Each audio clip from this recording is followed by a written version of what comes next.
محمد عامر پوچھتے ہیں مفتی صاحب میت کو غسل دینے کے لیے کون کون سے سامان کی ضرورت پڑتی ہے، اس کے بارے میں تھوڑی سی تفصیل بتا دیں۔ تو بھائی میت کو اگر غسل دینا ہے اس کے لیے چند چیزوں کی ضرورت ہے، تو اس کو سمجھ لینا چاہیے تاکہ غسل دینے والے حضرات کو پتہ ہونا چاہیے کہ کیا کیا چیزیں ہم نے رکھنی ہے۔ نمبر 1 برتن، پانی بھرنے کے لیے برتن، چاہے وہ گھر میں استعمال شدہ ہی برتن کیوں نہ ہو جائز ہے۔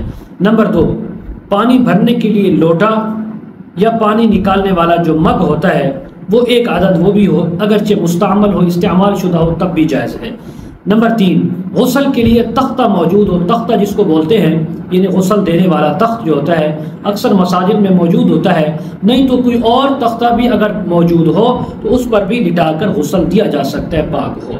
چوتھی چیز استنجے کے لیے ڈھیلے، 3 عدد ڈھیلے اٹھائے جائیں مٹی کے، ان سے اس کو تھوڑا سا اوپر کر کے میت کو اٹھا کر یعنی بٹھانے کی شکل بنا کر اس کا یعنی استنجے کی جگہ کو صاف کیا جائے۔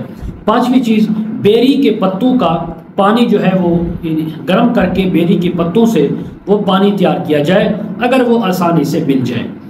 6ٹھی چیز لوبان، یہ 1 تولہ یعنی تقریباً 10 گرام یہ بھی اس میں ڈالا جائے۔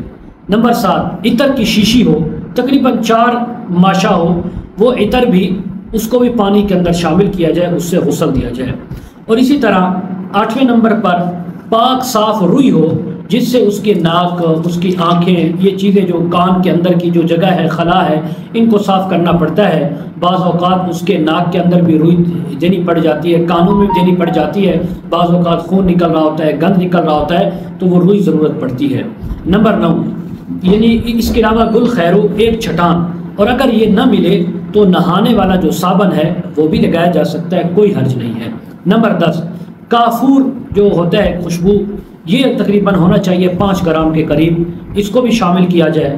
نمبر 11 پاک اور پاکیزہ کپڑا ہو، یہ جس کو تہ بند کہتے ہیں، 2 عدد، گھر میں موجود نہ ہو تو بالغ مرد عورت کے لیے 1.25 میٹر لمبا کپڑا، عورت کے لیے 1.5 میٹر کپڑا۔ رنگین کپڑا زیادہ مناسب ہے کیونکہ اس سے یعنی جسم نظر نہیں آتا، جھلکتا نہیں ہے، کیونکہ یہ رنگین کپڑا جو ہے یہ غسل کے وقت اور پھر بعد میں یعنی اس کو پہناتے وقت اس سے یہ انسان کا جسم جھلکتا نہیں ہے، نظر نہیں آتا، اس لیے مناسب یہی ہے۔ نمبر 12 2 عدد پاک صاف موٹے کپڑے، اس کی تھیلیاں سی بنا کر اتنی بڑی بنا لیں کہ غسل دینے والے کا ہاتھ اس میں پہنچ سکے، یعنی اس کی کلائی تک آسانی سے ہاتھ پہنچ جائے، کلائی سمیت اتنا کپڑا ہونا چاہیے ہاتھ کے اوپر تاکہ وہ ہاتھ پھیر سکے اس کے جسم کے اوپر۔ اسی طرح اور بھی بہت ساری چیزیں ہوتی ہیں کہ جو اس کے علاوہ بھی ہیں، لیکن یہ ضروری چیزیں ہیں، سنت ہیں، ان کا استعمال کرنا، ان چیزوں کا شامل کرنا ضروری ہے۔